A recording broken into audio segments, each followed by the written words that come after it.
Quel paysage du monde du travail dessiné 1 an et demi après le Covid? La crise sanitaire a sensiblement changé la donne. On en parle avec vous, Laetitia Janin-Altais. Bonjour. Bonjour Vous êtes directrice du pôle social, expert comptable chez Emergence RH. Donc le Covid s'est accompagné d'une complexification importante des démarches pour les employeurs. Oui, tout à fait. Il y a plus d'1 an, quand le confinement général a été annoncé, il a fallu accompagner les chefs d'entreprise pour mettre en place tout de suite l'activité partielle en informant les salariés, en ouvrant le compte employeur auprès de la directe de façon à demander l'autorisation à pouvoir placer les salariés en activité partielle et ensuite à traiter cette activité partielle sur les bulletins de paye et à procéder aux demandes d'indemnisation à la fin du mois. Et là, très clairement, les chefs d'entreprise comptaient sur nous pour les assister dans ces démarches, d'autant que l'activité partielle était un sujet très peu connu au sein des chefs d'entreprise. C'est vrai que l'activité partielle, c'était nouveau, c'était peu connu, mais il y a surtout eu cette version de la documentation Covid-19. Difficile de suivre l'actualité sociale dans ces conditions. Tout à fait, ça nous a maintenus en éveil pendant plusieurs semaines.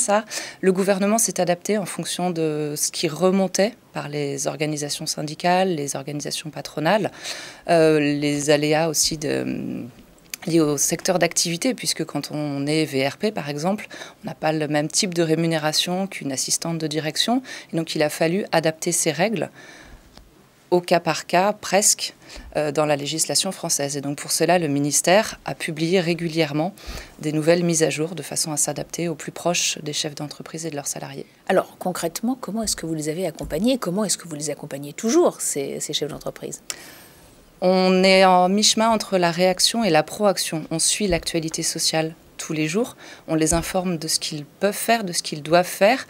Et eux, en retour, nous informent de leurs besoins.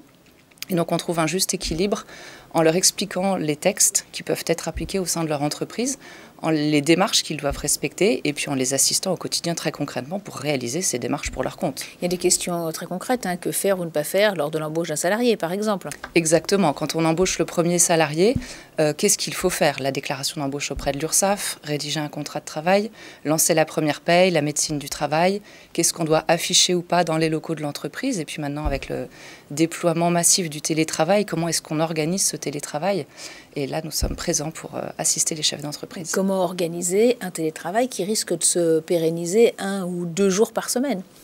C'est ça. Et là, du coup, on accompagne les chefs d'entreprise sur ce qu'il est bon de formaliser avec leurs salariés. Est-ce qu'il y a une charte, un accord d'entreprise, un avenant au contrat de travail ou un échange informel ou par mail en bonne intelligence pour adapter en fonction de l'activité de l'entreprise, du souhait du salarié et du poste. Il y a la législation, mais il y a aussi les aides.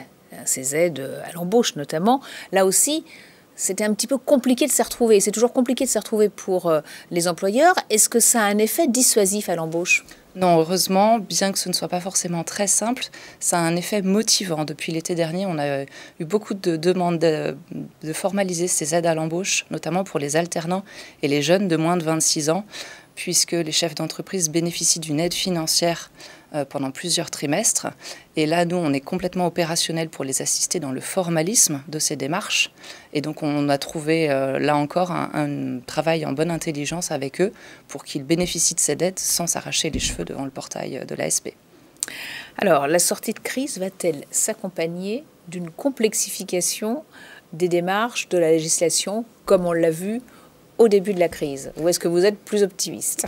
Je suis heureusement beaucoup plus optimiste. On a déjà atteint un tel niveau de complexification qu'on peut s'attendre à une relative stabilité pendant plusieurs mois des textes, de façon à ce que le climat social au sein des entreprises puisse se stabiliser et repartir sur de bonnes bases. Espérons-le. Merci beaucoup Laetitia Janin-Altais, Emergence RH, d'être venue sur le plateau de Smart Lakes. Merci Florence. Tout de suite, une nouvelle interview.